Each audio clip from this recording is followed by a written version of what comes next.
Hey there, everybody. COVID Dave coming back at you live from my workshop doing things that I like to do. Let you a little bit of background information about me and my stepfather, if you will. I consider him my dad more than anything because he's such a powerful influence in everything, honestly, that I know mechanically and the chances I've been able to take as a human because of, just because of the things I've learned from him. And we're going to take it to a new level today. Something I never really took the time to learn when I was a kid from him was soldering and whatnot. And I'm trying to do some electricity lessons for my son, and I'd like to have a neat little trip switch here.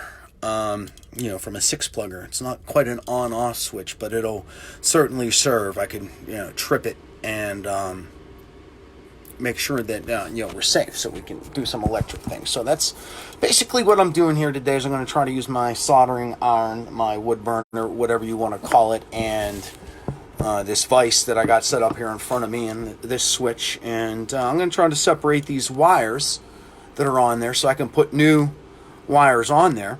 I'm not sure what you're doing to occupy your time, but I've been trying to find things that are neat, and this is something that I'm going to use next week or the week after for my son.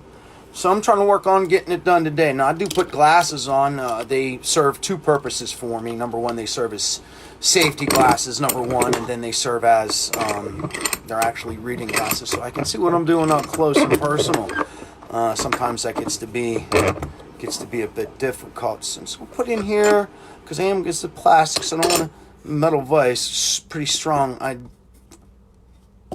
Strong. It's metal. I don't want to over torque it. I don't want to break my plastic, but I am going to need to be able to put pressure on here. And let me get this. And I'm not sure if you have any experience with electricity or soldering irons or soldering or anything. This is my first real experience, though I watched my dad Ron do this for years. He had his own business where he fixed coal mining equipment, and I quite honestly am not sure what I'm doing. I did this just a moment ago, and I know you got to heat the solder up because it's gonna melt, and I'll be able to hopefully pry this away here. But again, like I just did it a minute ago before I started my live video, and just kind of let it sit here and heat up, and then the solder is definitely going to get soft. I know that. It becomes liquid if you keep the heat to it, and very easy to work with.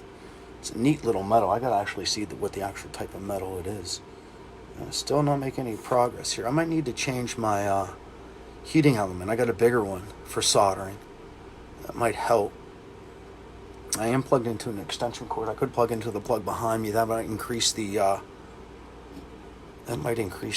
power too, because instead of coming through a longer extension cord, it would I'm losing the pulling the jacket off there. Not really getting the wire there. I know. If I put it here, it'll take a while. The copper's going to have to heat up too. Oh, low battery. Don't even care. We'll get to that in a minute. I can plug in shortly. Oop. Watch out, melting the plastic sheath. The insulation on the wire. So I don't want to break this though. See, it looks like it's like getting all heated up. I'm going to pull that out. See, or is that one like that too? No? Yeah, it is like that. Okay, so that's not a big deal. It doesn't seem to be a big deal at this point. So I do appreciate you tuning in, even though I don't really know what I'm doing here. Trying to figure it out as I go. Okay, that's loose. That's not as loose. I'm probably going to be melting the plastic there.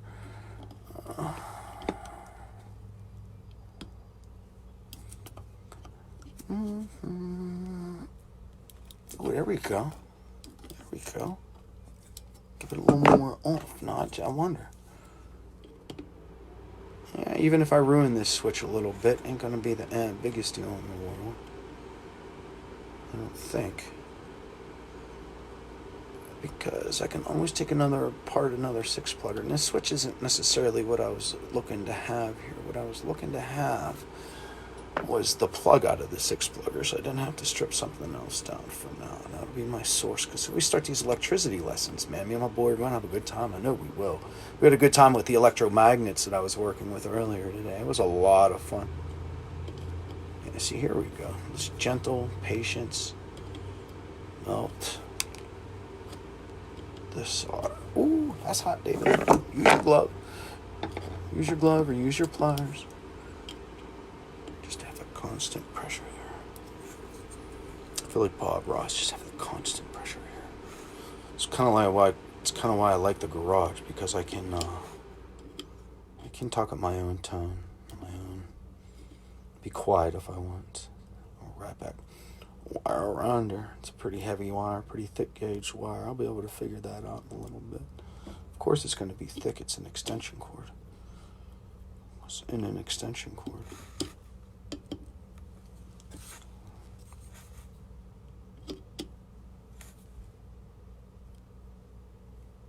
Oh, down to one viewer out there. I know, yeah, this is like watching paint melt or paint dry or grass grow.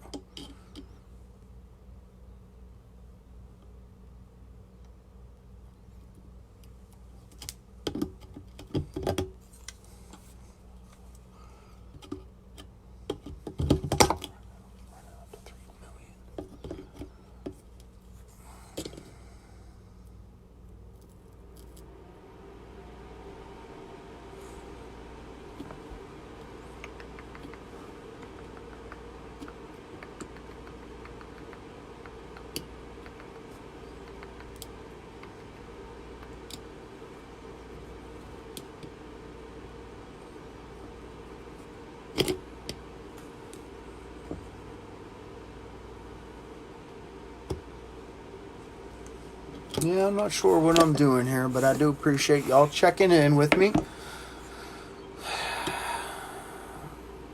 That's just super soldered in there, so I mean, I could just clip that down. I don't know. Thanks for watching. I keep saying thanks for watching. That is a big old hunk of junk right there, though, for shizzle. Lots of wires in there, man. Copper's worth a lot of money.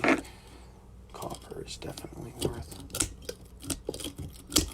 lots of monies. And I could do that too. And solder to that wire if I wanted.